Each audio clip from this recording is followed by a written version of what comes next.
Good evening, everybody. Welcome here in the room and later on also online. We are here for the second edition of visual storytelling. Today we talk about visual journalism. We mix things together. It's not just that we know what visual storytelling is. We can sort of figure it out. We have an idea about it, but we also use these programs to find out and to explore new avenues. Today we talk a lot about visual journalism, but also specifically activism in journalism. What we try to find the answer on the question, what is actually the cost of independent visual storytelling, and who's doing that, and what does it take? So we have a set of very special guests. Some of them here are in the room and some of them are online. Today we have Belarusian cinematographer, filmmaker and photographer Sasha Kulak, who will tell about her artistic documentary Mara, about the anti-government protest in Minsk. She can't go home because it's impossible for her to go back to Belarus or even also Russia. We also have Algerian photographer Farouk Batiche, who won the first prize Spot News at the World Press Photo contest in 2020. He can't go back to his country either. And we have documentary makers Corinne van Egeraat and Petr from ZIN Productions, live from Cabo Verde, who will present their award-winning project Myanmar Diaries, a hybrid film about life under the regime of terror in Myanmar. And last but not least, investigative journalist and photographer Geesje van Haren, who has extensive experience in online media projects. She's the driving force behind the investigative cross-border journalism project Lost in Europe. My name is Lars Boering. I like visual storytelling. I like photography. That is also my background. I've been been able to be in charge of World Press Photo Foundation. I've been in photography for a long time. Today I am the director of the European Journalism Center from the beautiful city of Maastricht. So beautiful that even our king visited it on his birthday. And I'm happy to be here. Today's maker doesn't feel restricted by the limits of his, her, or their medium. The maker is a maker, the photographer who films, the filmmaker with a podcast, or the writer who vlogs. The story determines the medium. In the visual storytelling series, we investigate this expanding universe of visual storytelling. Today's episode is being a non-conformist journalist or documentary maker in countries with repressive regimes often makes the messenger an activist. Applauded in the Free West or holding the people in power accountable, these storytellers have a high price to pay. Being called an activist in the same West as a journalist is rather sometimes a disqualification. This is not what we do.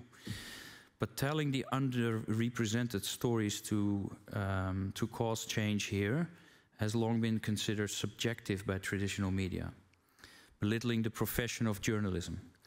But not in the eyes of the next generation visual storytellers, young storytellers all over the world using their independent voices to cause change.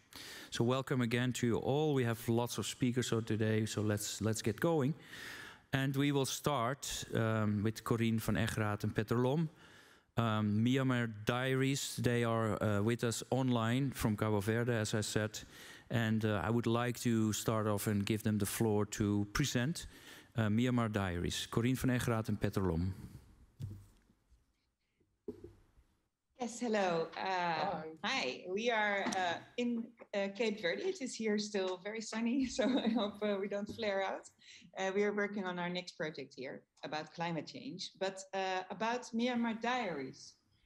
We first went to Myanmar in 2013, and that was in a time of very special democratization. It was a fragile process, but the country was democratizing and opening its borders to the outside world. There was, for the first time in most people's lives, the access to internet. And we went there and we were amazed by the energy and the hopefulness in the country. So we decided to make a film there called Burma's Storybook. We took 4 years. And in those 4 years, we were also teaching young filmmakers who there was for the first time ever, there was a human rights film festival there, which was totally not possible before under the dictatorship.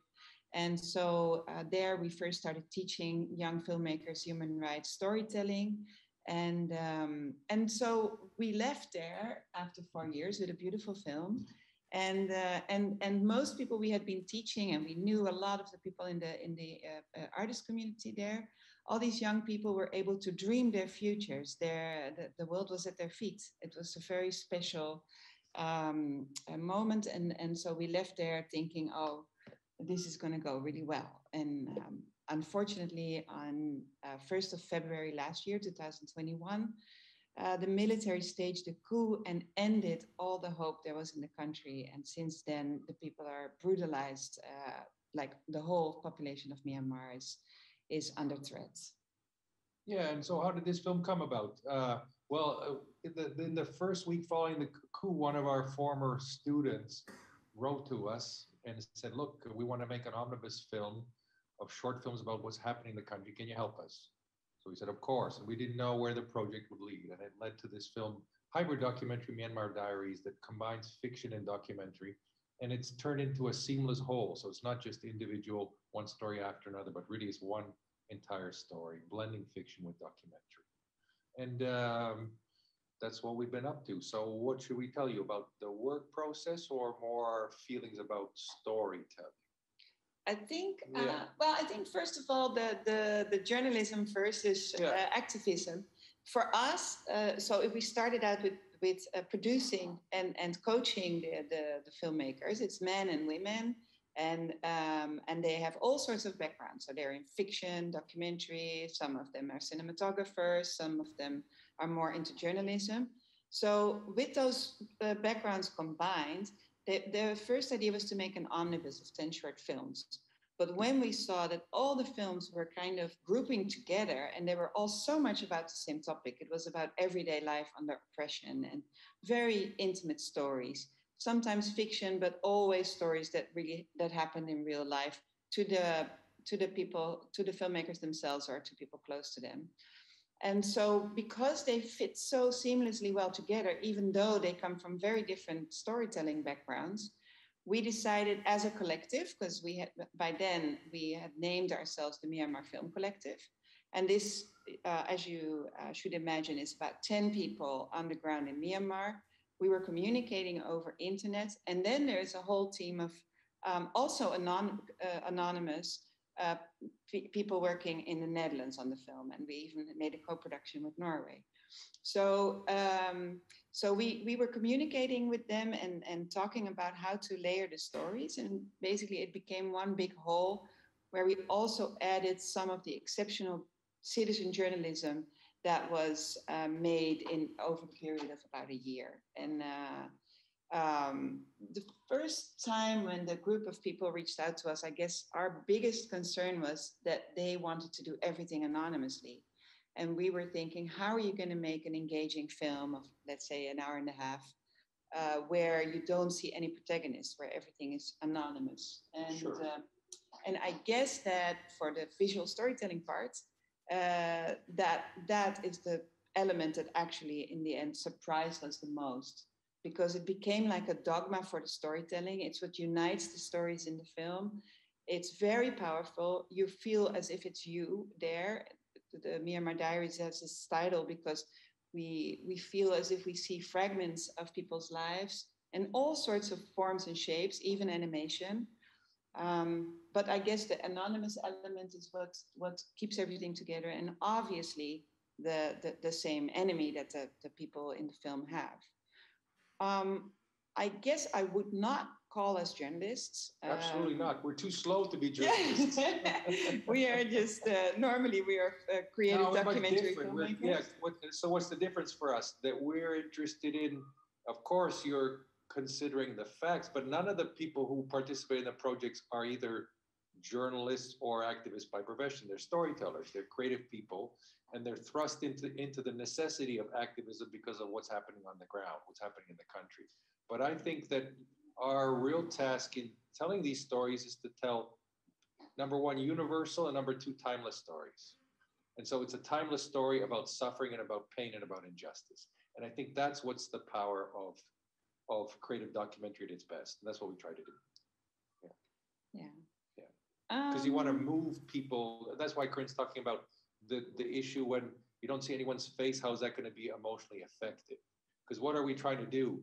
It's first of all, very little certainly is known about Myanmar. So a lot of people who watch the film are surprised. They didn't realize the extent of the suffering. But on the other hand, if you read the basic news, most people should have a basic understanding of the facts when they see the film.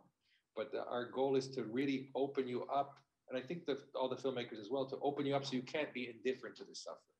So you'll have to act upon it. Yeah. So what's fantastic is that the film premiered at the Berlinale this year in the panorama section, and it won one of the most prestigious prizes in the world, the Berlinale Documentary Award. So that has actually given the filmmakers and the film a stage to dream of, kind of, because we have since then been going out a lot to the international film festivals. The film has now won 6 awards. So in Myanmar itself, the film is, I mean, not many people have been, nobody has been able to see it there, but the word is out that, you know, there is this film of young filmmakers from Myanmar who are helping our cause. And that is just really great, because Myanmar is basically a country that at the moment is forgotten by the world. And so the success of the film is basically, I would say, a creative activism at its best. Sure. Because it, first of all, also offered the filmmakers a stage to do what they do best, which is storytelling about the most urgent theme in their lives. And at the same time, we are able to reach a world stage. And for the Netherlands, for the people who are in the Netherlands, the film is premiering in the cinema on the 12th of May, but it's already been premiered in the Netherlands at Movies That Matter. And it's already touring now also with Movies That Matter on tour. And we had the big privilege to have 3 of the filmmakers there at Movies That Matter just 2 weeks ago. And unfortunately, even when they are on stage, like you see here on the picture, they still have to be anonymous because they cannot make themselves known. It's super. There is so many artists, filmmakers, journalists, photographers. Everybody's being super targeted by the regime. To give you an example, internationally, if you wear a press badge on your body, indicating your press, basically in war situations, people don't hate you. Well, in Myanmar, wearing the word press is the sign that they will hit you, and preferably with a bullet in the head. So that's the situation they're facing. And for the filmmakers and their families, it's totally unsafe to reveal who they really are. So it's really a courageous film. It's very courageous that they're out there also presenting the film, like recently in the Netherlands. Yeah. And I think that's about it. Corinne, I have here's your host. Can you show us the trailer, because that's we're very curious about it. If you show the trailer, then I have some follow-up questions about that. Yeah. Yeah, you could. So let's start the trailer.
Tweedy in een chapter.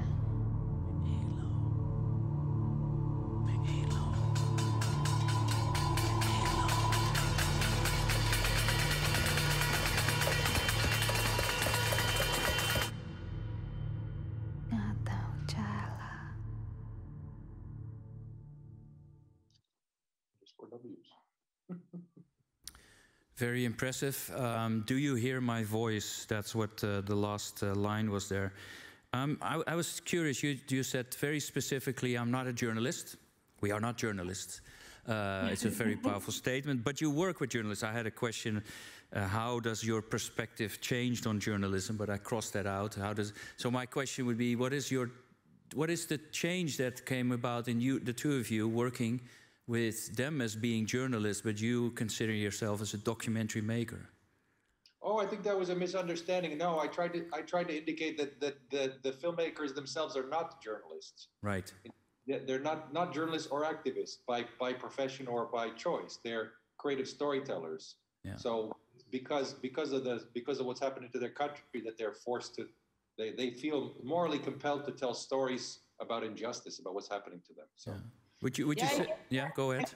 The only part that is journalistic is the citizen journalism. So you see in the trailer, you see a couple of shots which are made by mobile phones by people who are witnesses of injustice in the streets of Myanmar somewhere. Yeah. Yeah. And en masse, those kind of images have been put on social media, and also in the film, you sometimes hear people saying, please share this with whoever you can, you know, anywhere in the world, because people have to see what's going on here. So I guess the only real kind of form of journalism in the film is citizen journalism. Right. If you think about that, is this the first time that you worked with that citizen journalism in this way? Not really. No. We've used archive sequences in the past in other films. No, that's not new. But I think what is new is the overwhelming horror of all the stuff we had to watch to shape the story. Right. Yeah, that must not be easy. I mean, how does that feel? You sit far away. You do see it. You feel an involvement there, but. Do you take special measures for that? So we feel very, very close to the filmmakers. They're a collective of young people, and we don't know them all in person. I mean, some people we've never met before. But some of them we've known for more than 10 years. Some of them we've known a really long time now. And we feel very, very close to them. So we feel very connected to all the horrible things that are happening in Myanmar and to them personally. Yeah, I mean, you know, some of these were 18-year-old young, starting out filmmakers when we met them, full of hope and optimism, and everything was new in their country, and it was opening up, and there were all these freedoms that they hadn't been able to enjoy before. And all of a sudden, all that is brought to a close. So it's terrible to watch, especially with people you know. If you think about the effect of the documentary, the film, do you have an impact campaign connected to it? Because that's something what we see very often, that a certain story is told, but then also something is connected to it. Yes, well, we did do that in Myanmar with our last film, which was Burma Storybook, which was basically stories about the transition seen through dissident poets. And we ended, and it was a story of resilience, which is actually kind of the opposite of this film. And we ended up showing that all over the country in big live screenings to about 50,000 people. And so obviously we want to do something with this film. Yeah. Now, one of the big impact things that we would like to cause is for filmmakers in Myanmar to keep working and to keep being able to do what they do best, which is storytelling. And so we are setting up a platform to be able to provide for that. At the same time, the platform will probably be released somewhere after the summer. There is already a setup for it called MyanmarFilmCollective.com, which is .com, right? Yeah. And then there is already a call for like the international film community to be helpful to filmmakers there, because you can do so many things online. and obviously to collect some funds to be able to help people there. But we're going to set up a much bigger platform than that, probably somewhere in the fall. And there is once we would have the feeling that all the filmmakers and their close ones are safe enough to do this, we aim to broadcast the film in Myanmar, which is also obviously meant to cause a big impact. This would be through an underground broadcaster, the DVB, the Democratic Voice of Burma. And we would love to show the film to as many policymakers as possible, because we are so convinced that the world and policymakers and decision makers do not have a clue of what's going on in Myanmar. Yeah, and then the most basic impact, of course, is how it influences the 10 filmmakers themselves. And of course, when you make a film like this, you have naturally a responsibility to help them as well. So yeah, but we can't really talk much about that. But we're working on it. Yeah, big moonshot goal to show it in Myanmar. Let's see if we can make that happen. And thank you so much. If you are able to stay with us. One more thing. One more thing. If you screen Short. the film, or how many people would watch? Yeah, a couple million, so a lot. It would be watched by 7 or 8 million people, so that's a lot. All right, that's another nice goal. Thank you so much. I hope you can stay a little bit, even though the time difference with Cabo Verde is there. We will continue here, and I would like to ask Sasha Kulak to come to the stage, and we'll move on to the next session of this evening. Good evening. Pick a seat and a microphone. I have here a hybrid experimental documentary. You're from Belarus and living in? Living in nowhere for now. Yeah. Yeah. Where is nowhere? Is this in the Netherlands right now? Right now it's in the Netherlands. Yeah. Okay. Tell me about Mara and the documentary you made. Like I left my home country when I was 16, and then I was just like visiting my family there. But in 2020, when the protests started, I kind of like I felt urge to go there, and I didn't go there to make a film, but I went there to cover protests because all media representatives were deported, and because like I hold 2 passports, Russian and Belarusian. Mm-hmm. I was able to go in the country and kind of like go out because also the borders were closed because of like COVID, to avoid, you know, journalists from Russia to go there. And so yeah, I was like working for international media. And I also was just helping protesters from factories, and yeah, I just was like helping because I couldn't imagine do something else, like not in my home country. And then at some point, like this idea, so I see this film Mara as a research on trauma, because I kept hearing like same pattern from people with whom I talked, that they couldn't believe in this reality. So like they couldn't believe that everything what was going around was real. And you talk about the situation in Belarus, right? Yeah, it was like that moment. Like I was there, and I was like talking to people, and also like that they couldn't sleep, or if they slept, they had nightmares. So kind of like it was same, just like same words every time. And also I was just like observing myself that like I came there being really brave, but then like after 2 weeks I just like felt afraid all the time, and I like couldn't not demonize riot police. Like when you see them, you feel that like they're like real demons. They're looking for you. Yeah. What is the background, just for the audience, the background of the demonstration? It is Lukashenko.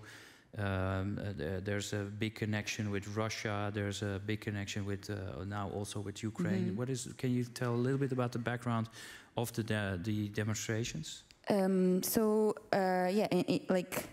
Lukashenko is in power since like after the collapse of Soviet Union, and like every time when there was election, because it's like always raged election, like there were protesters, but usually like very, very easily they're all just like they go to prison, and like that year 2020 it was really different because it was COVID, and authorities, they kind of like the COVID didn't exist in Belarus. People were dying, people were sick, doctors didn't have any support, any help, and people just started like organizing chats in Telegram. It's like social media. To also they were donating money and buying like this like protection for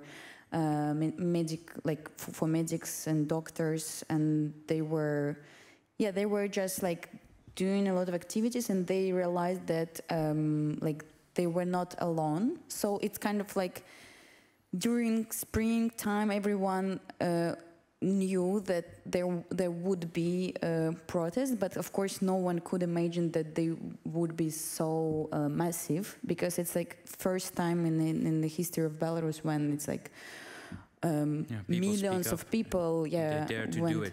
What was your first initial thought to go there? Did you have something completely different in mind than the later on the story that you made about it? Were you a protester yourself at first, or? Like when I was going there on a bus, because there were no trains, it's only like by land with buses. I was just like thinking, what can I do? Of course, to protest, but how can I help with that? So then I just also contacted all the medias I was working before, and they actually asked me to like continue covering process, because their journalists were deported with stamps of like no, like they couldn't come back, and also because they didn't have this like press cards, but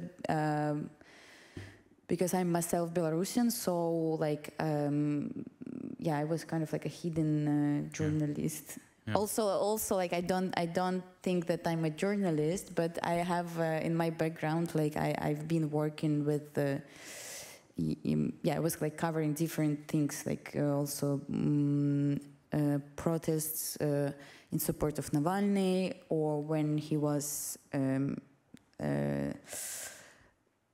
like in previous Russian elections, he was touring around Russia, and I was also like covering those events. So kind of like I'm not a journalist, but I was always like somewhere around in the middle. Yeah. Activist, artist. Or is this the time that we do not define ourselves anymore into one of these realms? Yeah, looks like so also now when the war in Ukraine started, like we are involved in so many activities, and it's actually like a lot of artists, they became activists, and right. And also like, for example, people who own hotels, restaurants, they also, involved in all kind of activities. Yeah. I have here, you made an artistic essay and not a regular documentary. What is the choice behind that? We see the images behind us on the screen, but this, do I describe it well if I say that it is an artistic essay, an artistic story? Yeah, absolutely. Because, like as I said before, I see this film more as a research on trauma. Like when I had already an idea to make the film, I just knew that there were filmmakers who started making films about the protests, like itself, And because like I'm not a journalism and I'm not interested in making a film with like lots of interviews, I was kind of like thinking what kind of film can I make? And then I thought about this like feeling of dissociation, and I was also like through conversations with people, I kind of like noticed the same pattern that they don't, sometimes they couldn't understand the difference between the dream and the reality. Right. And so I started thinking how to deliver this feeling. Yeah. And then because that's what people with the trauma experience. They couldn't. They were lost in between. Is this real? Is this not real? And that's the thing that you try to translate to us. Yeah. And like a couple of days ago, I was in Germany, in Wiesbaden, and we had screening there. And some of my Ukrainian friends who now in Berlin, so they came to see me and to see the film, and they were crying because they told me after the screening that they kind of like they feel the same. Yeah. So it helps them in that way. In a way, yeah. I think it's kind of like it has some therapeutic effect. Yeah. How does that feel for you? Because that's a big responsibility. It's also a beautiful thing if it works well. Did you have that? Were you surprised by that? That they reacted like that? Yeah, I was surprised. Right. Yeah. Yeah. In what way? And did you have any other expectation in mind? I was surprised more in a way that I actually even felt like a bit guilty that now comparing to the comparing Belarusian situation to what people in like Ukraine go through, kind of like it's strange to compare who suffer more, but like I think that people in Ukraine, they go through much more difficult things, and so I kind of like felt guilty even for them to see the film. Right. But in the end, yeah, they were very touched by this film. Where do you go from here? If you say I'm all over, I'm everywhere, you can't go back. You have 2 passports, but both of them you can't use right now. Yeah, like I'll try to settle in the Netherlands. I have here like community, a lot of friends and people with whom I have worked on documentaries, commercials. So yeah, I'll try my best. Try your best. And does that mean that you will be able to continue work like this, or do you think is that now the mix between making a living but also making your own work? I also I'll premiere later this year another film. I have been working for like 6 years. It's a very different story, but it also like occupied my time recently, and also I just like collaborate a lot with different filmmakers, with like brands, artists. So kind of like I see myself more the visual artist, and also like I have another idea, kind of like analyzing this like post-colonial. To make it clear, like I'm thinking about another film which will be like a route through post-Soviet Union republics, because now it's an important moment in all these countries, even though like Soviet Union doesn't exist for 30 years, but it's still very present. And now in all these countries there are like a lot of changes, a lot of movements, and this is like what I'm thinking about. So maybe I'll start this summer. Do you feel there's always possibilities opening up in visual storytelling? Are you sometimes surprised by possibilities, or do you take different paths? What is it that has changed for you the most in the last years on visual storytelling? Can you share an example with that? You mean like in general? Yeah, in general, or also for yourself in your own practice. If we talk about filmmaking, I really inspired that the kind of like the language of filmmaking is like has been changing a lot, and kind of like now you feel that there are no kind of like frames, you know, like you can make a documentary, but it's not necessary should be like a TV documentary. Right. Because I think before it was more kind of like strict, or it's like a documentary, or it's like experimental, strange video. But now I think it's crossover is possible. Yeah. Exciting times for visual storytelling. Difficult topic matter. Thank you for sharing your thoughts about Mara. We're going to I get the cue, of course, that we're going to take a look at it. So let's start. Yeah.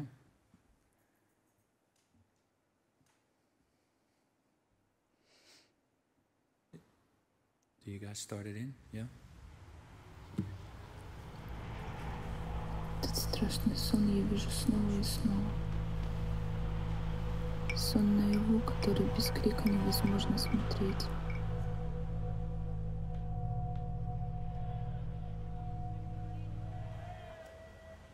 Я просыпаюсь из одного тяжелого сна в другой.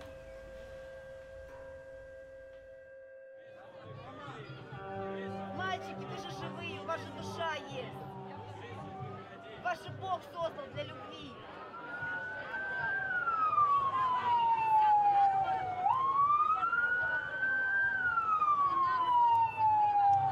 Как вы потом своим детям смотреть в глаза будете? Что вы им будете рассказывать? Скажите. Мальчишки, милые, ну вы же нормальные. Вы защищаете. Ваши мамы рожали женщин, такие же, как я. Подумайте. Она же вас любила, она же вас обнимала. Мальчишки, милые, ну серьезно, ну ваши мамы растили, они же вам говорили, они же вас любили, гладили по голове. Так же, как я своих детей глажу. Как вы избиваемых гладили. Мы же люди все, что ж вы делаете? Кому вы стоите защитать? Вы подумайте. Вы такие сильные, такие крепкие парни.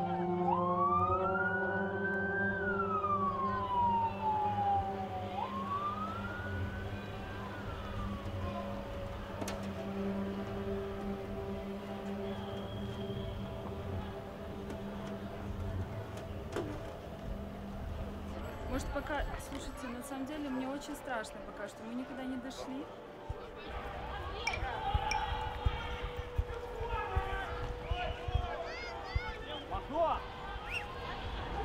Тебя в этих снах нет. Слава Богу. Живот крутит от мысли, что все может быть зря. Никому не признаюсь. Даже себе, что иногда не верю, что на выходе из сна не утро, а еще одна ночь.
Вы здесь останетесь, а мы уедем. Вы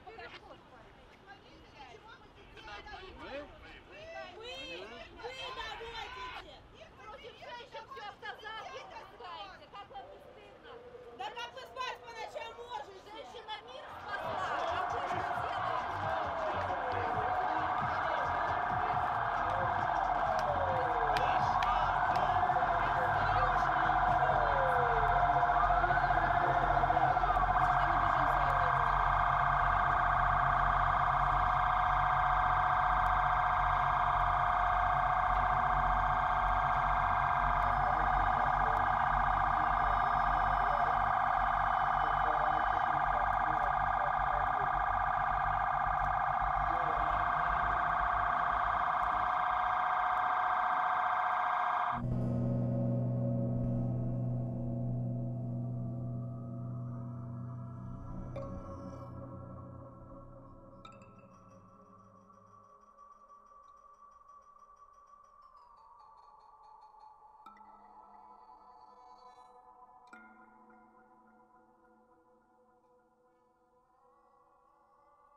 Mara by Sasha Kulak. Thank you so much.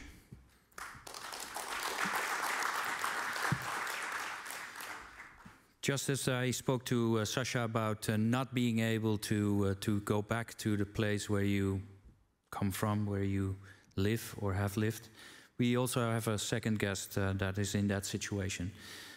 Please come to the stage, Farouk Batiche. There you go. I'm going to give you my desk, Farouk. Yeah, and please come to the stage as well. Farouk speaks French. He's trying to speak, learn to speak Dutch, a little bit of English, but I'm going to give you.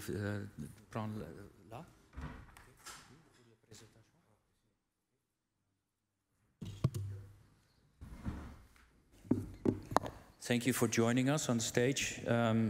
Just a moment. Stel je even voor. I'm Evert de Vos. I'm a journalist at the Groene Amsterdammer. And Farouk lives at my house because he was at the AZC in a terrible situation, so he lives now in Amsterdam. Yeah, we've asked you to join us and also to thank you for taking care of Farouk like this, but also to help to translate the French language to the audience. Farouk, you have a presentation to make. Do you have the clicker here? Yeah. Oui, s'il vous plaît. Okay. Parlez pour le travail et moi. Ok.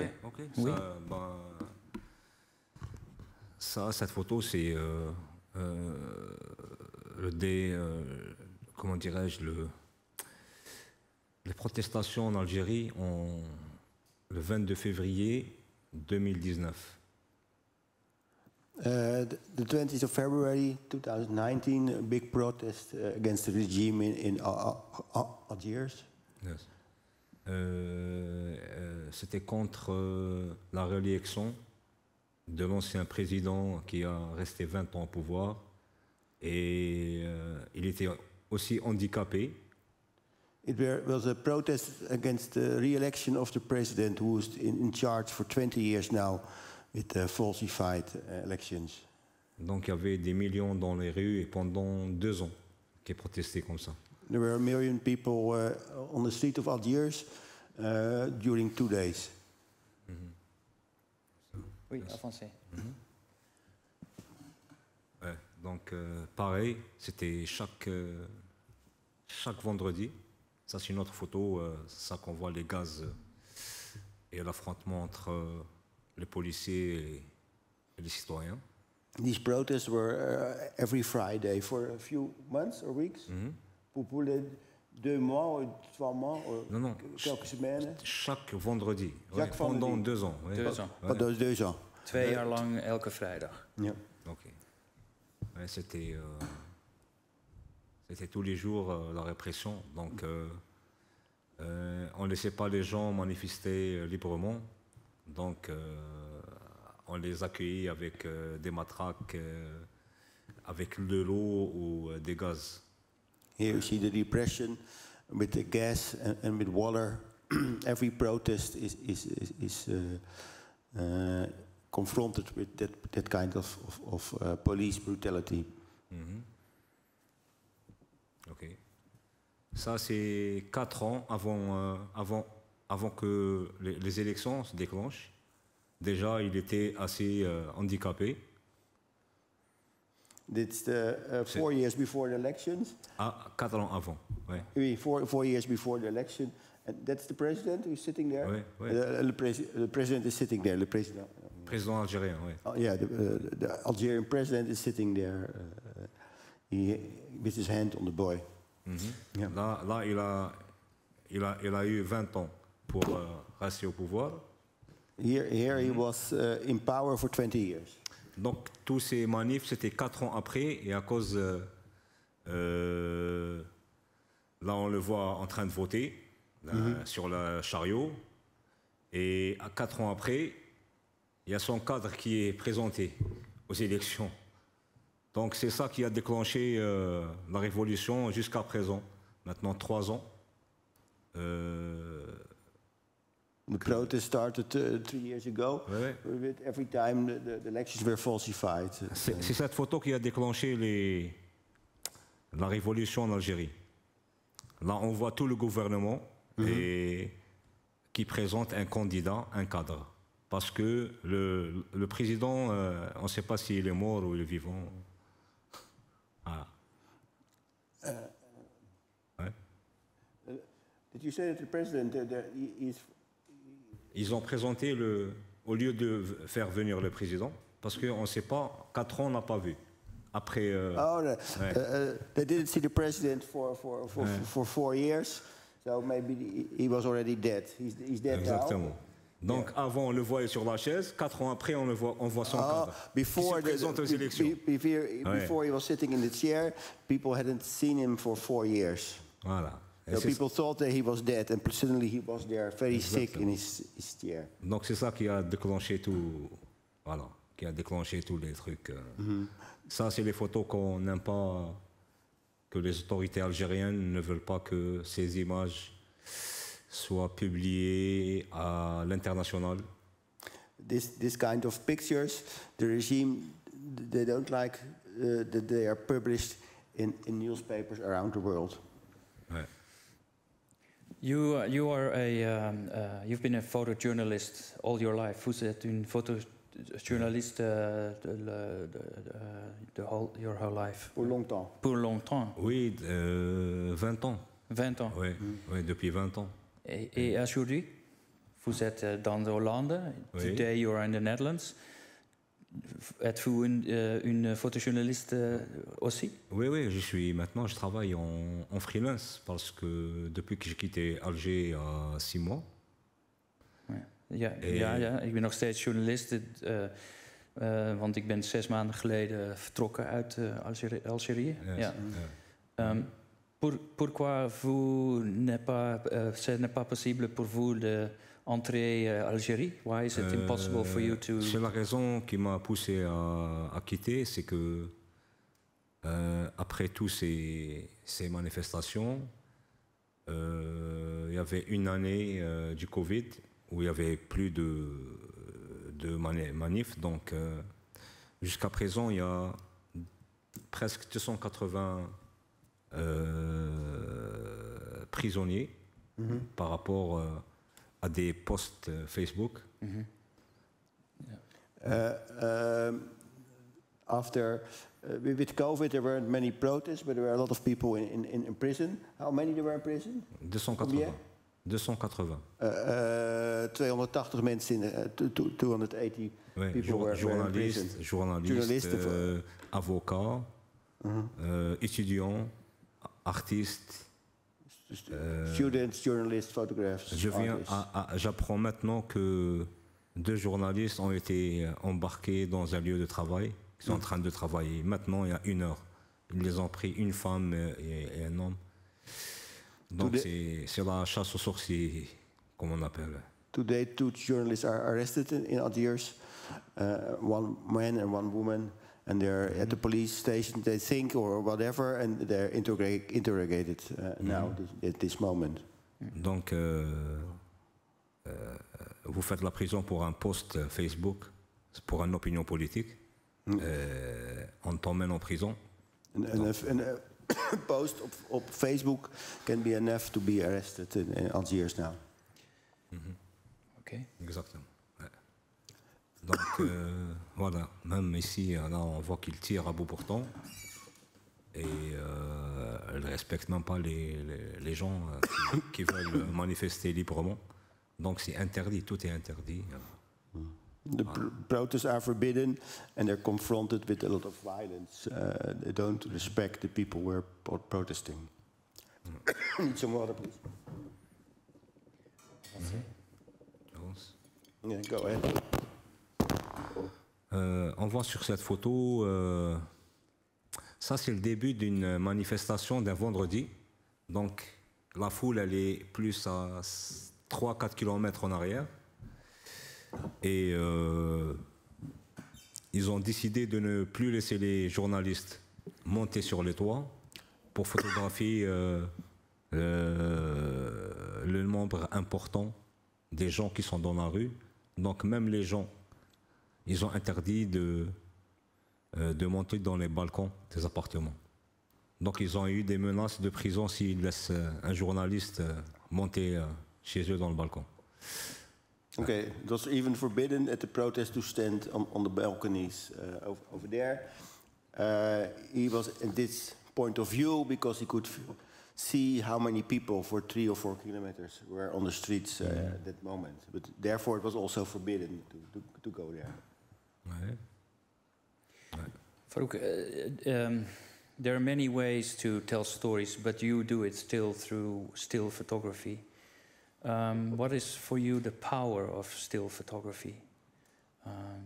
Il y a beaucoup de manières de dire une story in France. Une histoire. C'est possible une histoire.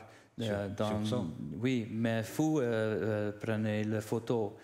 Quelle est la strength of the power of photography?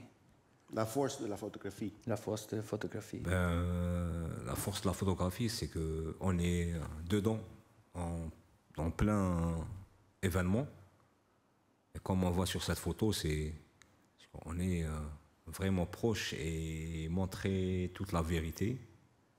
It's the power of being there and being with the protest, even so close with them. Just be part of the group, be part of the demonstration. So you really close. Ouais. You think c'est important d'être plus près. Plus près, oui. Oui, et c'est ça notre travail, c'est le risque.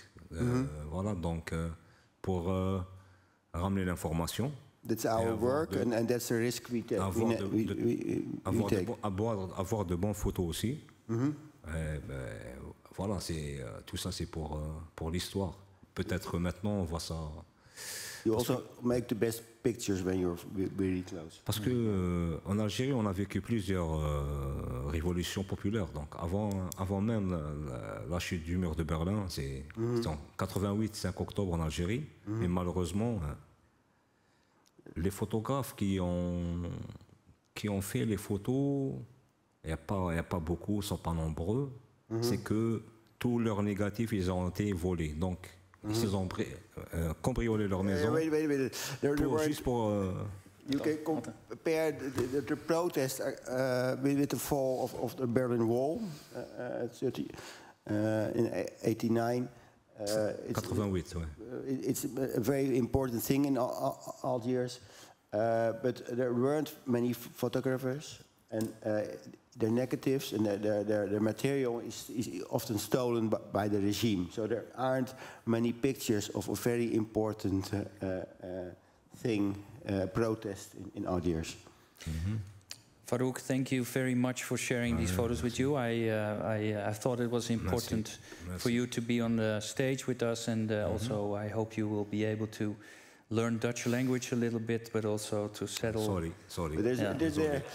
Yeah, we will translate. Farouk, c'est une photo très importante. C'est la photo.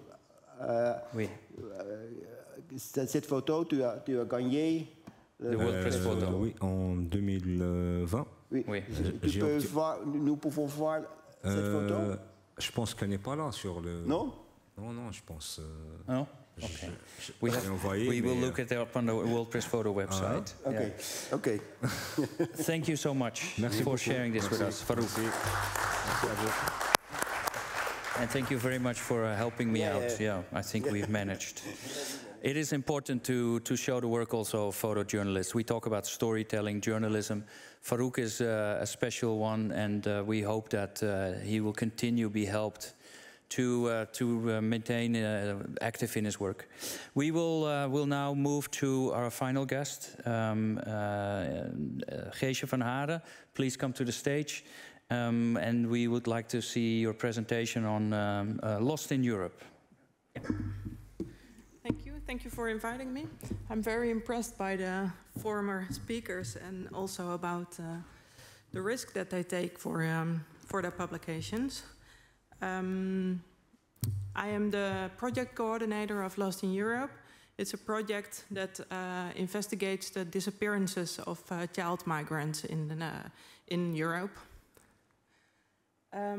We do that by chain letters, and these chain letters are investigations that we share cross borders, so from one country to the other, and then another journalist investigates it and gives it to another journalist. And I would like to show you 2 trails of the publications that we made. This is one made by Sanne Terlinge and Ismaël Aynash, and they published in The Guardian and also at Argos in the Netherlands that Vietnamese children vanish in Dutch shelters. And they investigated that and published it in The Guardian and Argos. After that, they gave their research to our German journalists, Jan Wiese and Adriaan Bartogha, and they made a documentary about it. And we worked with animations because the children in the documentary are too vulnerable to show. So I will show you a short piece of that.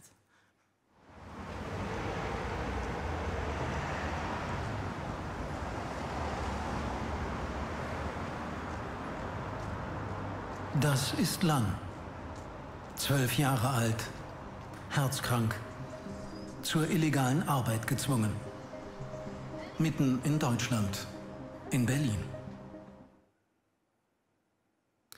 Jan and Adriaan interviewed a Polish human trafficker who speaks about Vietnamese children as if they are packages. And I will show you a short. Sie nähen Klamotten, irgendwelche, so wie hier zum Beispiel. Hier kommen ganze Lastwagen her. Was nähen die hier alle? Illegal. Illegal. Da sie illegal hier sind, die Grenze illegal überquert haben, dann nähen sie illegal, oder? Die nähen, um die Schulden abzuarbeiten. 2017 konnte die polnische Polizei genau hier vietnamesische Sklavenarbeiter aus einer illegalen Nähfabrik befreien. Darunter waren auch Kinder und Jugendliche. Bis sie es abbezahlt haben, ja. Und je nachdem, wo du gerade bist, in Polen, Deutschland oder in Frankreich oder sonst wo, da musst du das halt abarbeiten. Ist logisch. And I think that after the French, also German is, but I hope that the visuals speak for itself. After this, Argos had the opportunity to interview the German journalists about their documentary. So also the story came back on the Dutch radio, and they made a trailer for it, and that looks like this. Handel met Vietnamese kinderen in Europa.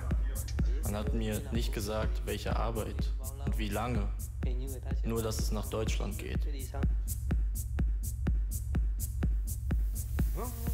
Die sind klein, so 40, 50 Kilo Maximum.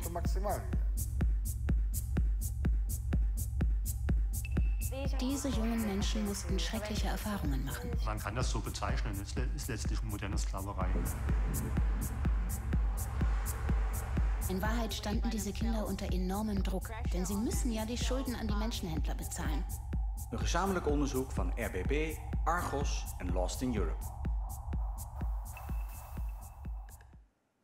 So now you see that this news or this journalistic work spreads into 2 countries and also in the UK. So we reach a big audience with this story, this important story that we tell. Last month, it finally also got republished at Al Jazeera. And they also took the documentary from the Germans but re-edited it into a real new 20-minute version. The first version was 45 minutes, and they made a shorter version about it. They didn't simply took the material and made a new edit, but they also interviewed all the sources that the German journalists spoke with to see if they are still saying the same and if the quality fits also the Al Jazeera standards. So then they come up with this. Vietnamese gangs are selling children and teenagers. Và trong khoảng thời gian đấy em không được đi đâu, không được ra ngoài. Ông ấy kể là lần trước có một thằng kiểu như có một thằng trốn ra ngoài bị nó bắn một phát quẻ giò lên rồi nên là. We go behind the transnational smuggling chain, trapping young people into slavery, thousands of miles from home. And also they interviewed the human trafficker again, and this time he was really speaking Polish with English subtitles instead of the German voiceover, and that looks like this. Drivers like Andrzej transported people all across Eastern Europe. Stamtąd? Z Litwy? No już tutaj do nas. Przykładowo, żeśmy wtedy tam byli. 2 samochody ich, busy takie brały. I to ilu takich Wietnamczyków tam pasuje do takiego busa, takiego? Różnie wozili. Ja przykładowo, tak jak tego z Łodzi, co go złapali, to on wtedy wiózł 12 osób. Ja też jak nie widziałem, miało być 8, a jemu wpierdzielili 12. Then we have another example, because we do a lot of investigations with Lost in Europe. And one other example that I would like to show you is an example that I worked on together with graphic journalist Dan Archer and photographer Ahmed Polat. And we went on the route from Sicily to the UK, how boys, migrant children, wander around Europe and trying to get to their end destination in the UK. For them, we made, because they are also vulnerable and we are not able to show them in photos. So Dan Archer makes portraits of them, which he also places at Instagram, but also are on our website. And there you can have if you click on this, you can have a chat dialogue with them. So we created, out of the interviews that we did for the National Geographic story, we created a chat and you can ask questions with them. These are real journalistic stories, but made in another context. We also published about it, about our collaboration, and we used the same images again. And we also made an exposition where you have the QR codes that also are connected with our website. And this exposition is placed in a sea container. And the sea container is the way how many minors are trafficked through Europe. So this is also symbolic, and their stories are captured in there.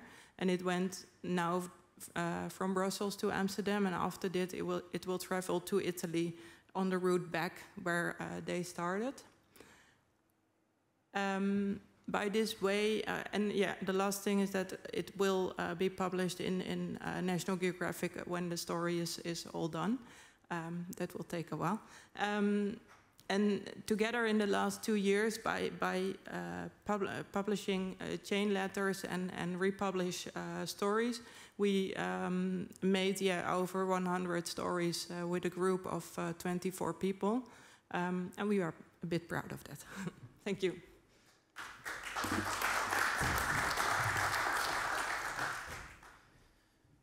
Thank you, Geesje van Haren, Lost in Europe, one of the guests in our today's program, the second edition of visual storytelling.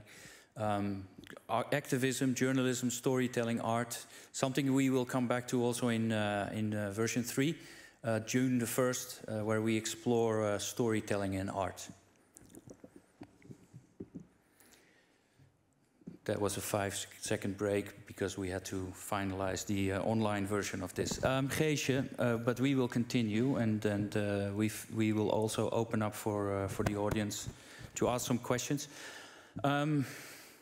With almost simple ease, you suddenly are with Lost in Europe with your production and your team in Al Jazeera, ARD, something that was probably unheard of many years ago. How does that feel, and how is it that easy, or is it also difficult to get there? No, it's very easy. No, it's hard work. It's yeah, we do work with we hope the best journalists in Europe that are specialized also in the ethics of migration and working with children, because you don't want to re-traumatize a child. So that is very hard work, and yeah, but the team feels as a family. We have the same goals, so you are not in competition with each other, because you are all working for different outlets, and therefore it helps story production, and it also makes life easier for the journalists. Success of one is the success of everyone. Yeah. Right. Does it also lead to very surprising production? I mean, what we see is that some of these productions are being adapted to the special tone of voice of Al Jazeera, or the German language being added to it. Is it sometimes a surprise to see what you get? Yeah, and that's also sometimes it's slapstick, because you work with all these different cultures, and when we saw the trailer of the German documentary for the first time with big voiceover, and we really had to laugh about it. But then again, it's a very serious investigation, so we were also proud that it was on German television, and then it doesn't matter how they bring it, as long as they bring it. Yeah. How does this work? There's the big question, the business model, and who's paying for this, and how do you make that all happen? Lots of it is funded. It's been funded through many sources. Can you shine a light on that with us? Yeah, we made a model where we work with salary-based journalists. So we have this partnership with on editorial, the chief editorial side, where they, the biggest news broadcasters, invest in our project with the time of their journalists. And then on the other hand, we have a lot of freelancers, because a lot of good journalists are freelancers nowadays. And therefore we have, we write applications for grants. And that is a good balance. So we were funded by cross-border journalists subsidiaries like IJ4EU, but also in the Netherlands with the Postcode Lottery. Journalism Fund is helping us. So there is a big spread of funders. Who's writing all these applications? Or is that so? Yeah, that's you. That's why I was leading this question to that. Is that a special craft? Is that something that you become better in? Is it something everybody else can do?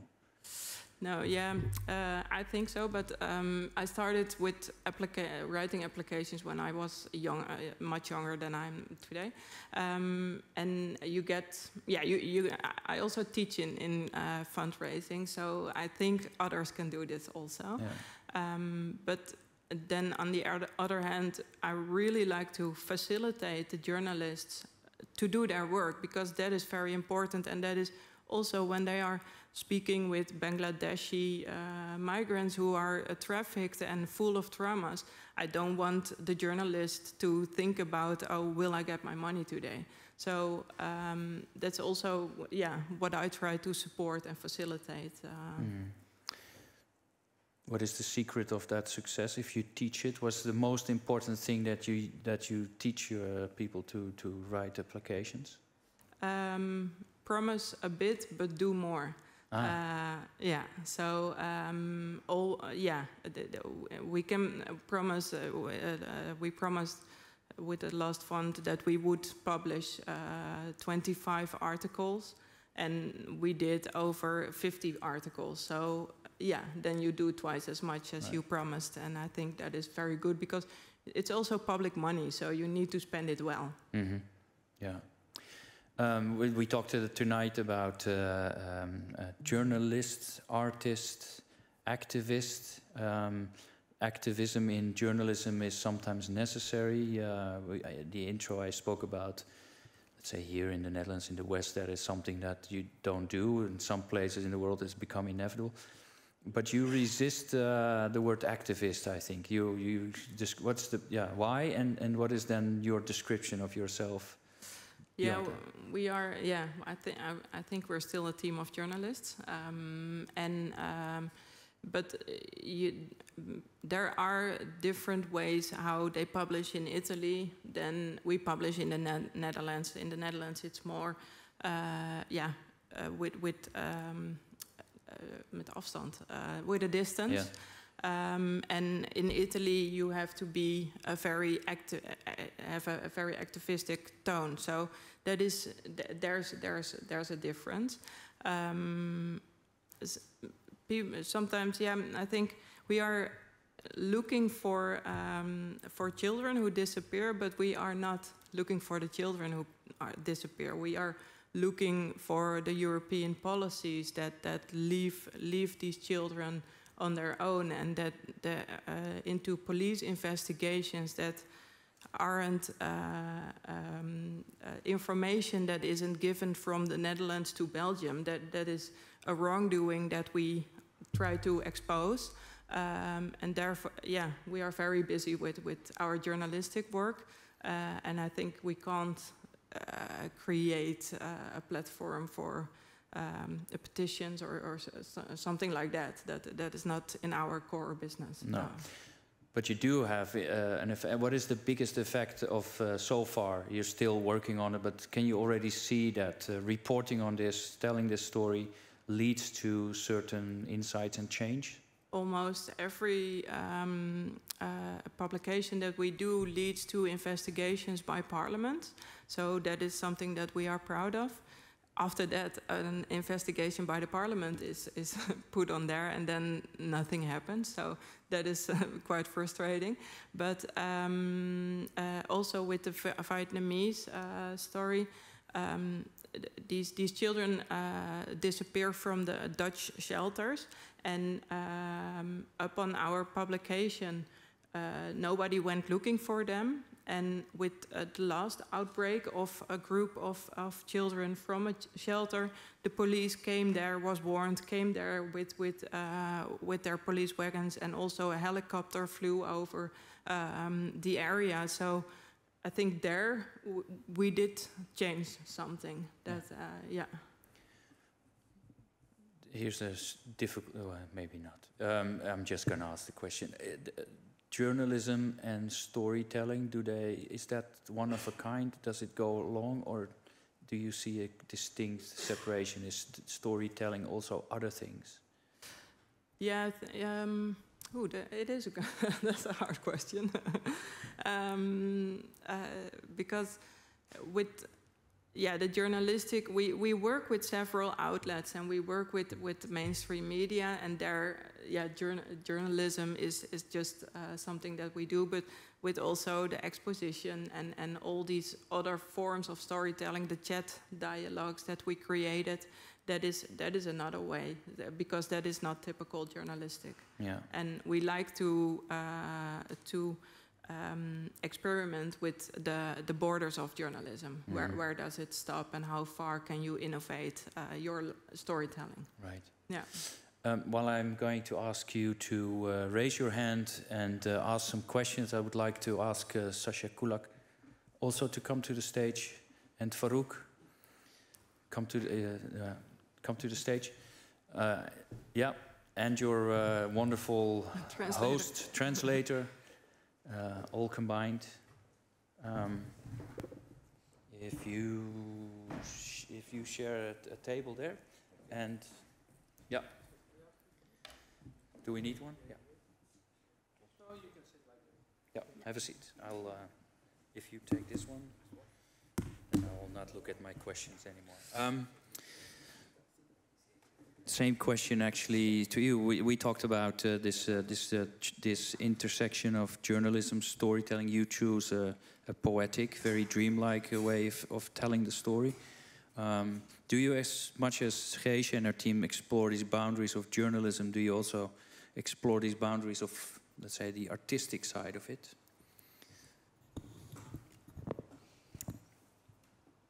I guess so, yeah. Yeah. And what is it that is it? Do you feel drawn to let's say classical journalism, or do you decide at the spot which way you will go? I mean, in this situation you made some clear choices, but would you approach every project in a different way? Yeah, I think it's more like the second choice, because I think journalists, they have a call to investigate like any situation, but me personally, if I don't feel like a strong connection to the subject, I kind of like can't go there. I don't know, like, but I can, for example, film for another director and have this agenda that I'm like doing my work for someone else. Yeah. Any questions from the audience? Because I asked for it. Yeah, Onno has the microphone. Please feel free. We're not online anymore, so we're only amongst ourselves. There you go. Please. Thank you, Arno. Please let's say your name and then please ask your question. My name is Hugo Faustino. I'm actually Portuguese, so happy to see quite an international audience also here. But my question, it's a very straight one. Is once you, I think, thank you so much for all the work that you shared here today. How do you actually disconnect a little bit? Because some of the themes and the topics that you tend to cover, they're quite emotionally charged. How do you create some sort of barriers where you disconnect emotionally or even personally and still carry on with all the facts that you need to research and still do your work and then meet deadlines and meet certain expectations? Do you have some sort of, I would say, contradictions or personal opinions there? Yeah, if you translate it, then I'll give the floor first to Geesje. Yeah.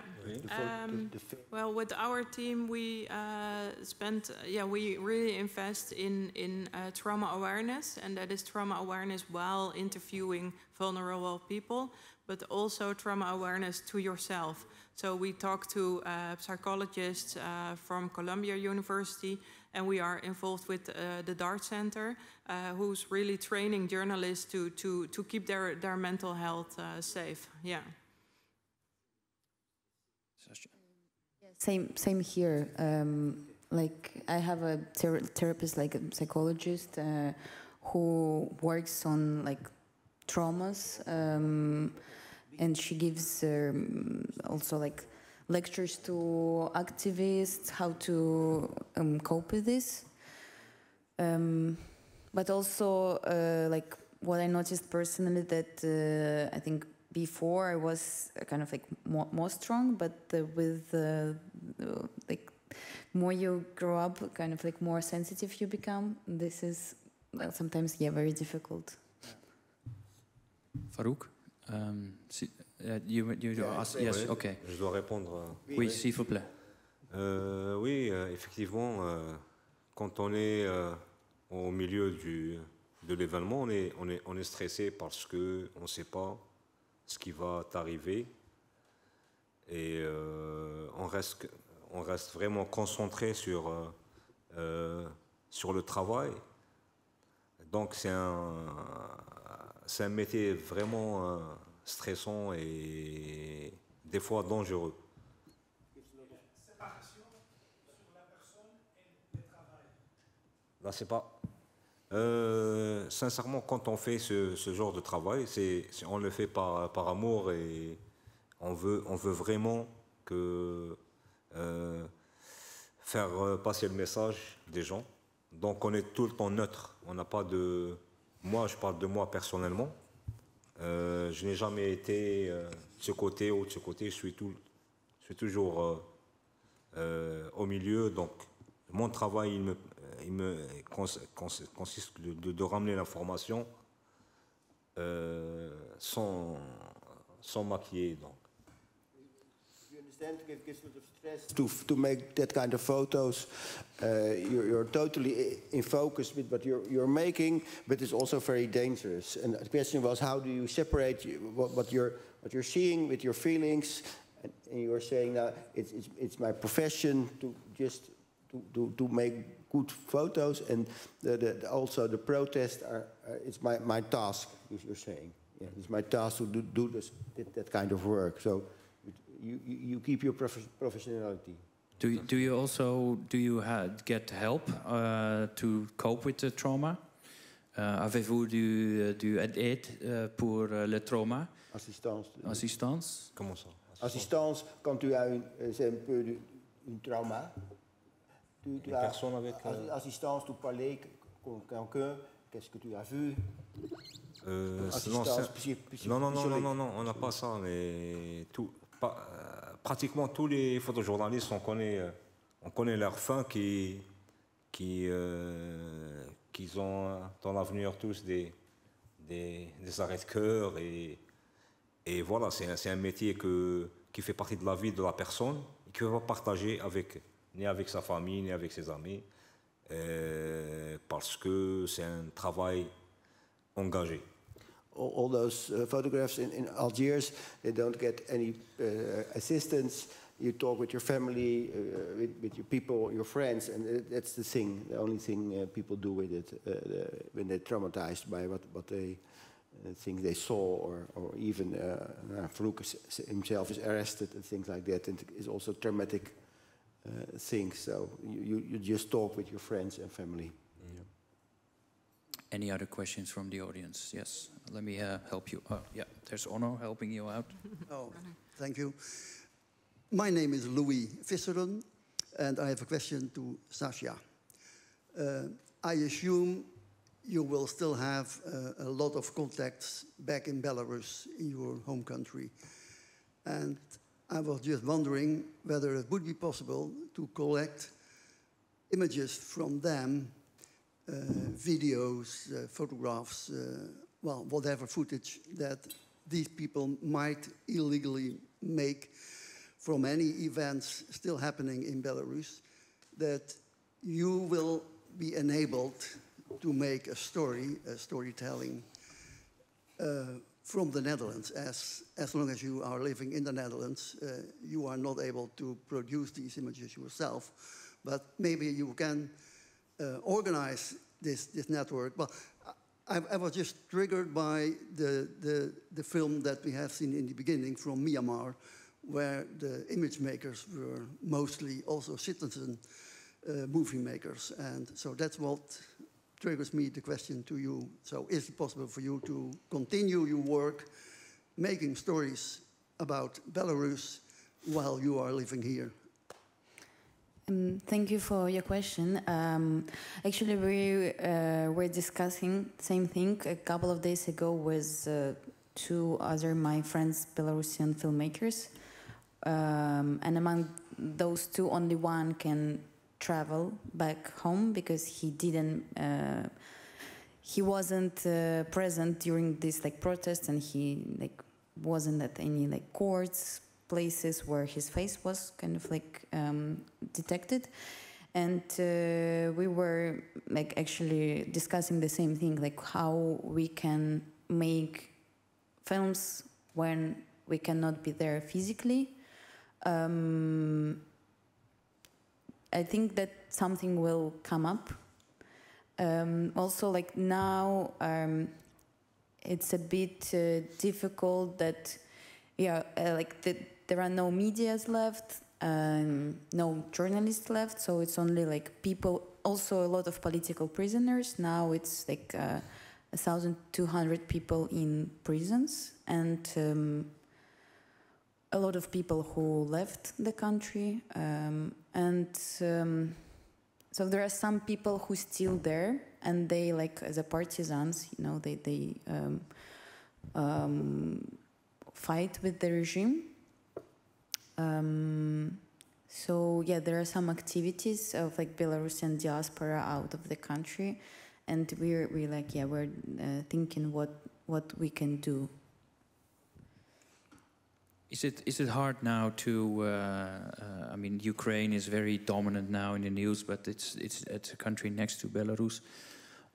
Is it difficult now to get stories about Belarus, let's say, more to the forefront? And if so, how can we make that a change? I think like Belarus is under double occupation now. It's under Lukashenko's regime and under like Russian occupation.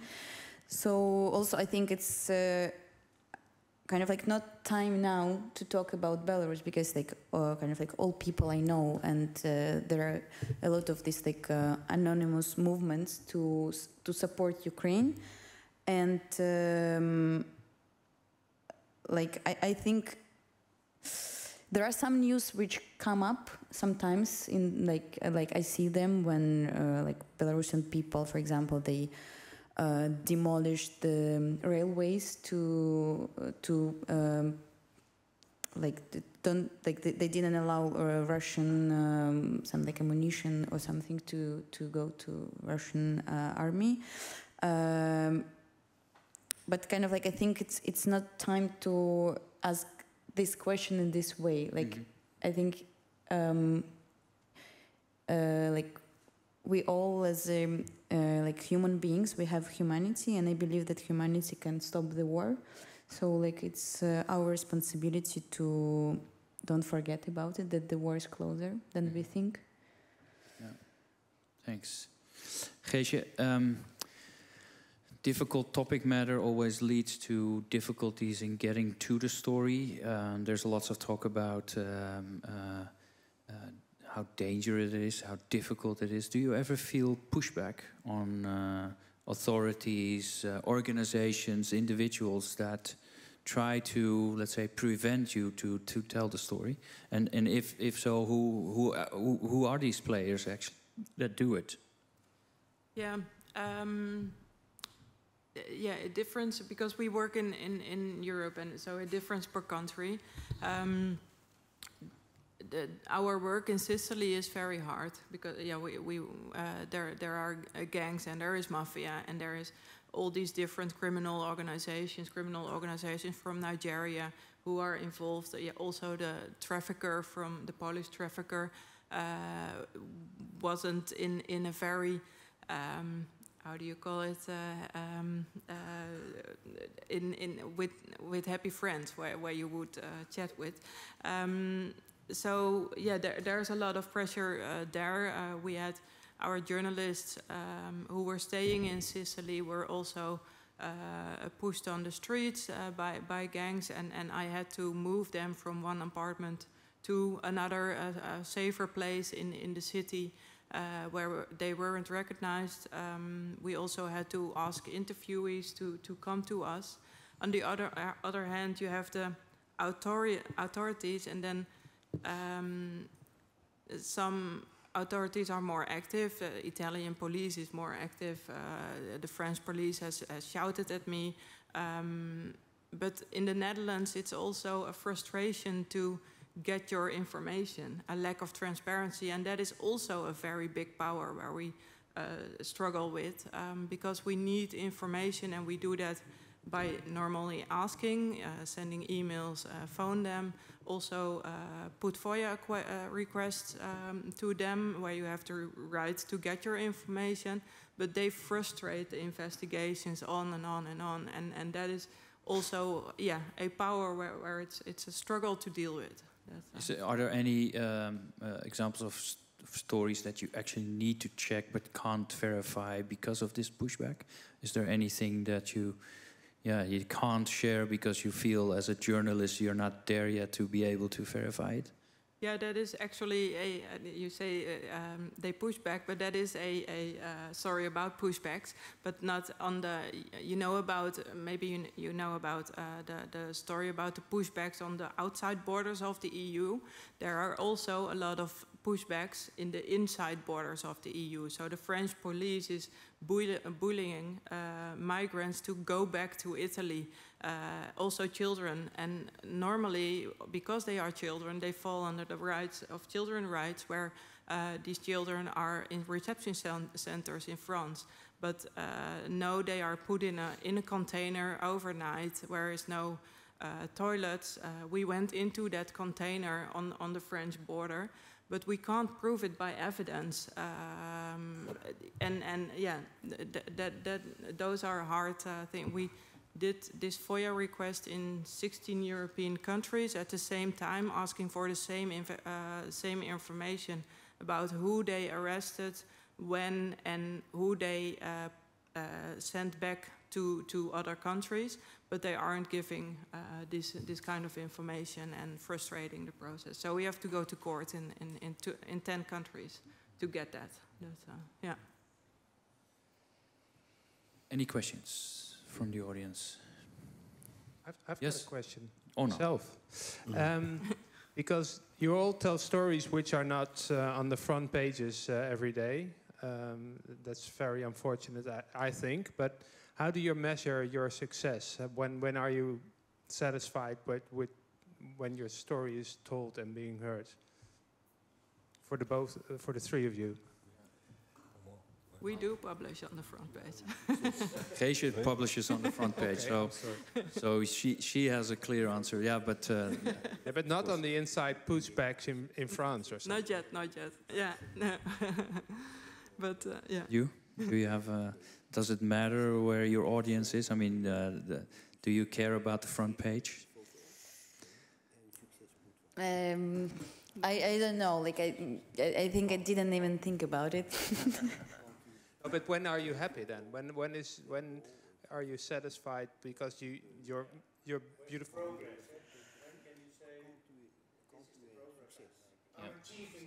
Yeah. Where if you when are you satisfied achieving something? What makes you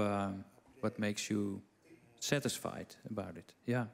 I think you told us a story about bringing them in, and they were emotional. I think that's one of them. But are there any other, let's say, things where you could measure, I don't know, success or I think that like I'm not a journalist, and I see myself more as a hidden eye. So I always felt like a success when I was somewhere in some situations, and I felt like by catching like some moments sensitive or hidden, I felt that kind of like I did my job in the right way. But it's not about front pages, because also I'm kind of like in another field. Yeah, I understand. There's the front page as a prime I can here. also add a serious Go ahead. answer to this.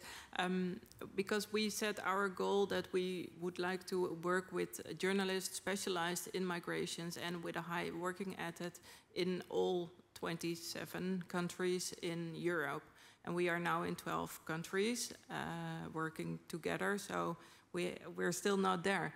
That is our biggest aim, that we really work with the best journalists, and that we can stay telling these wrongdoings over and over again. So, because there are not, I think there's a lack of journalists who work in and control also the European Union enough. So that is a goal that we set for ourselves. Farouk? Merci pour la question. Donc, ce que j'ai compris, c'est ça en fait quoi d'avoir du succès, c'est ça? Oui. Sincèrement, ça fait vraiment quelque chose de bien, surtout quand j'ai commencé dans un pays un peu fermé. Je parle de la liberté de la presse, c'est comme la Corée du Nord, mais un peu ouvert, mais c'est les mêmes méthodes. Donc, j'ai commencé petit et tout seul, et je me suis vraiment battu pour arriver à certains niveaux dans mon travail. Et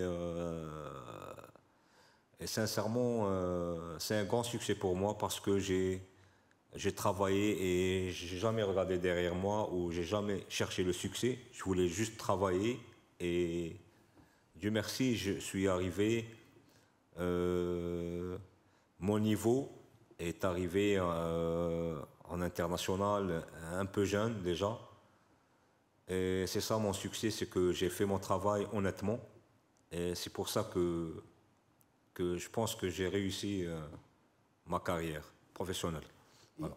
He started just by doing so in a country that isn't very free, with no free press, and just by working a lot and doing a lot, there came some international success, and also he made photos out of Algiers and other countries in Africa, and so by working hard, you became and learning yourself, you became better and better, and to become a more international photojournalist. It's the yeah, just by just starting, you didn't go to school. Il n'y a pas une école de photographie en Algérie. Non, c'est il y a l'école de photographie, de journalisme, mais je pense que ça n'a rien à voir avec la formation. C'est que le photojournaliste ou le journaliste, c'est lui qui se construit, qui fait des sacrifices, qui travaille beaucoup, qui fait de la recherche. Et je pense que c'est dans tous les domaines, c'est comme ça. Like a photojournalist who does his own research and working hard, you don't learn at school, and Algiers you doing it yourself. Exactement. Yeah. Kan je une WordPress photo à une mesure de succès? Le WordPress photo, c'est le rêve de tous les photojournalistes. Donc, sincèrement, je peux dire qu'avec toute modestie, je m'attendais à ça. Et c'était l'occasion venue où j'ai prouvé mon savoir-faire et mon travail. Donc, parce qu'il y avait beaucoup de, on ne dit pas de concurrents, mais de confrères qui sont très très connus. Et le succès, c'est que ma photo qui a été choisie parmi plusieurs photojournalistes. Et c'est ça le succès pour moi. Oui. It was a big success, but c'est also ton problème sont commencé avec cette photo. Parce que le régime n'aime pas cette photo qui est fait international. Exactement, parce que la photo, elle a fait parler du mouvement pacifique du peuple algérien et surtout après le prix, la photo a voyagé partout dans le monde et aussi elle a été pendant une année accrochée, exposée, dans le siège des droits de l'homme. Et voilà, elle a été choisie parmi 50 photos des droits de l'homme, je pense de 1945 jusqu'à 2020. Et voilà, donc elle a vraiment dérangé. C'est que cette photo-là, j'ai été arrêté, kidnappé, pas arrêté, mais j'étais kidnappé en bas de chez moi et menotté, cagoulé et conduit dans une destination inconnue. Et j'ai eu un interrogatoire de 6 heures, donc voilà, donc c'était un cauchemar. So the winning the World Press photo was a big success, of course, but it was also the start of all his problems in Algiers. He was arrested and maltraité, beaten up and things like that, and he had to stay. How do you call it? When you have to stay at home. So because the regime didn't like his winning with that photo, wasn't good for the international image of the regime. So then he was kidnapped and beaten up and arrested and held for several hours. So it was the start of the problem. Winning the prize was also a sacrifice. Yeah. Yes. Will you do it, Onno? Yes.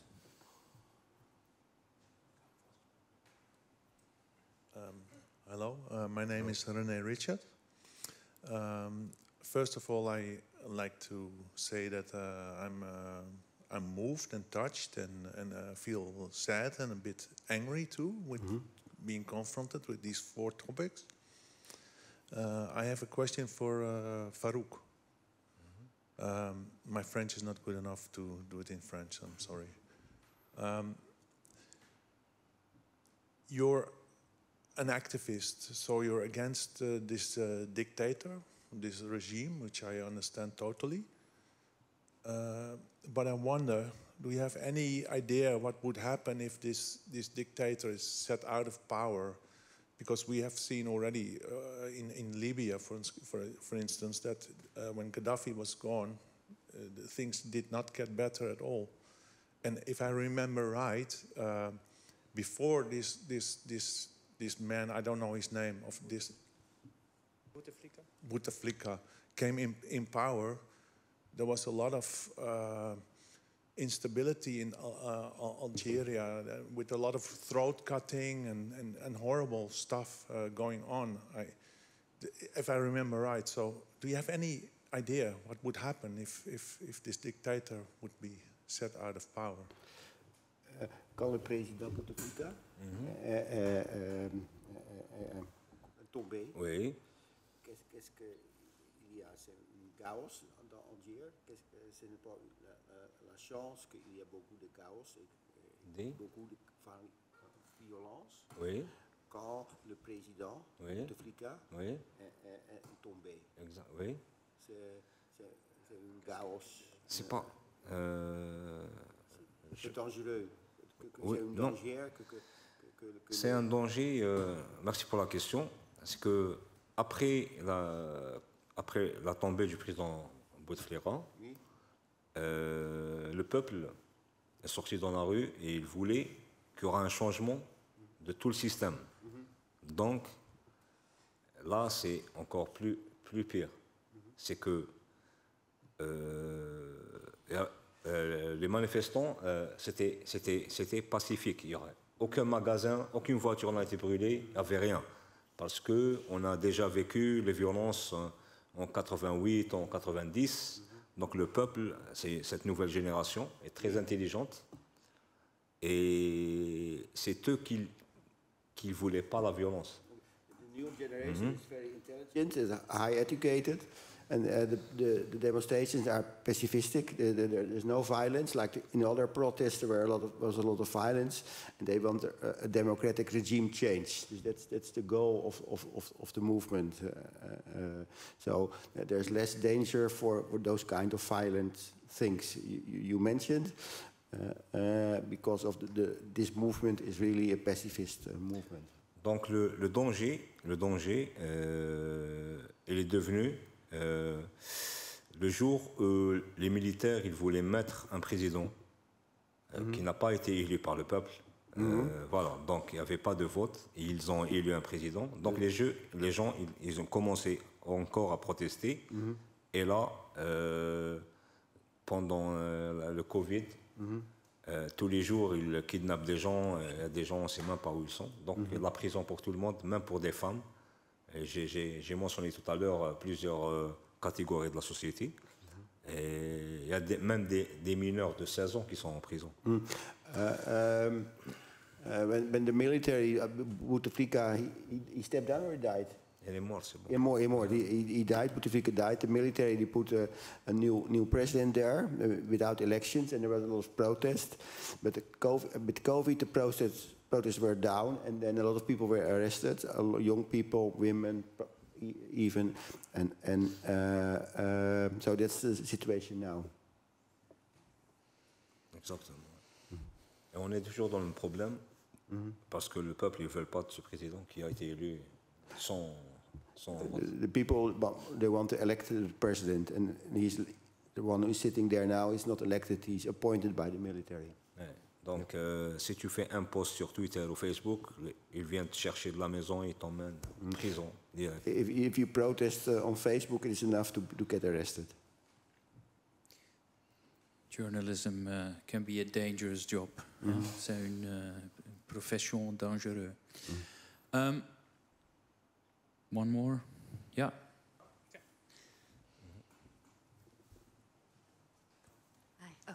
Perfect. Hi. I'm Bo. Hi, everyone. I was curious because a lot of the topics that we heard, a lot of the stories that are happening at this moment, like all the stories that are spoken of tonight, are they less, or had they less opportunity to be more upfront because of the whole COVID situation happening worldwide, that had more emphasis on everything, and that these kind of stories kind of got lost in translation because of it? Or yeah, that's kind of the question. Did COVID stories overrule these kind of stories? Geesje, what do you think? Our story wasn't on the front pages at all. There was in 2015 there was one news publication, also by The Guardian, where the director of Europol stated that 10,000 children were lost in Europe. And then for 2 years nothing happened after that news. The news was brought on every broadcaster, but then it was silenced. So when we started in 2017, we thought, oh, this is a topic that we would put on the agenda. During COVID, the numbers of migrants that came into Europe went down. So also the numbers of trafficked children went down, and it was even harder to get those numbers. So the investigations were made harder, and therefore it was also harder to publish about it. We had one publication in our last publication about how many children had disappeared, and we found out that 18,000 children disappeared in the last 3 years in the whole of Europe. And we were publishing that on a Sunday in The Guardian, but also everywhere in Europe at the same time. But then the ceremony, the funeral of Prince Philip came in our there. So it wasn't COVID, it was Prince Philip who said it.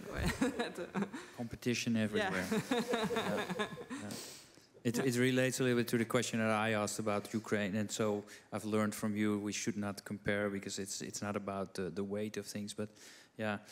Do you experience that as well? Some topics become more prominent. Is news battling away, let's say, journalism or storytelling? I think that is something that happens, right? Yeah, of course. Of course, like, yeah, there are like new problems come and they are like in focus, and then there are new things come, and like, but answering the question, I think like in Belarus, it's just less news because like there are no journalists in the country. So sometimes there are some news come up, but it's like people from Belarus, they contact journalists who are in Poland or like in other countries, and then there is something is coming up. But also not yeah. So it's difficult anyway. It's not just COVID. It's lots of. Lukashenko says there is no COVID in Belarus, right? Yeah, there is no COVID. You can drink vodka and go to banya, and then you'll get better. Vodka is the solution for many things, they say, but I'm not so sure. Yeah, yeah, that's a different story. I think I'm going to ask the last round of questions. I'm going to start with Farouk. Farouk, is this a great time for journalists, but then for you, for photojournalists, or is it a difficult time? What is your take on the position of photojournalism in this whole bigger part of storytelling? C'est un bon temps pour les journalistes maintenant, pour storytelling, en français. C'est pour les journalistes photographes. Oui. Dans le monde, c'est un bon temps. Dans le monde. Non, en Algérie, non. Mais en Algérie ou dans le monde? En Algérie ou dans le monde? Tout le monde. Tout le monde. Ben, je pense que il y a eu quelques beaucoup de problèmes ces dernières années, surtout depuis le Covid. Donc les médias, la plupart des médias, ils ont fermé, ils ont limogé beaucoup de personnel, des agences et des magazines et des journaux. Donc je pense qu'on revient au métier du freelance. Donc il vaut mieux que le photojournaliste soit responsable de lui-même, parce que comme ça il peut gérer mieux son travail sans pression et sans censure, etc.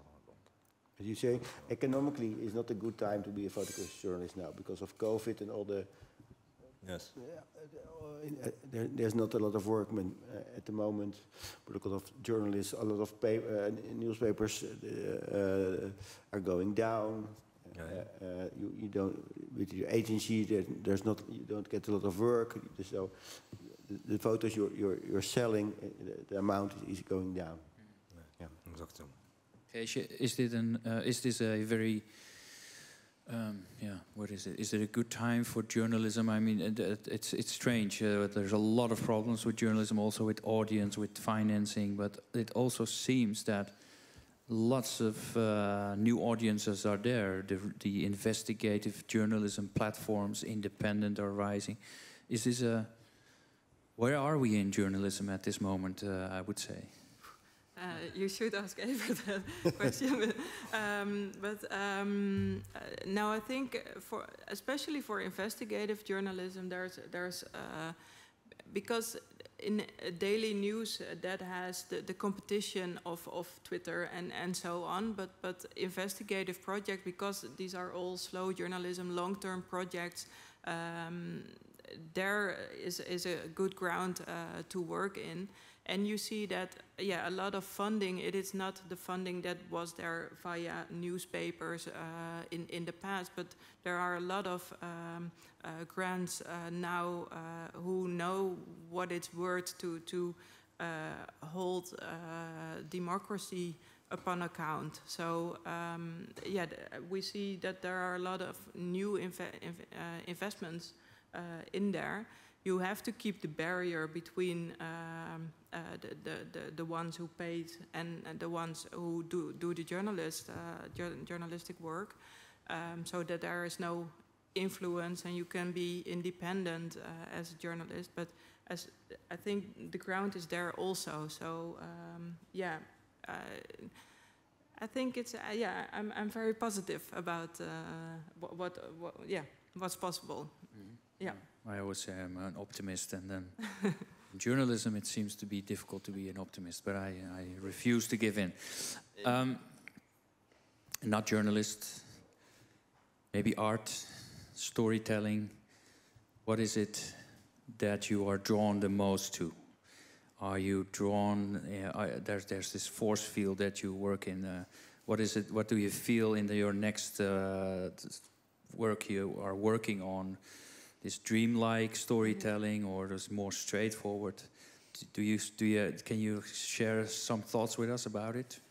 So I was also thinking about this question about success, and like that, this kind of like I associate myself with this like hidden eye, and like my previous films, they were always based on a very fragile trust relationships with the character. Like one of the films I made, it was in Mexico in a Mennonite community. Mm-hmm. It's like a religious close community.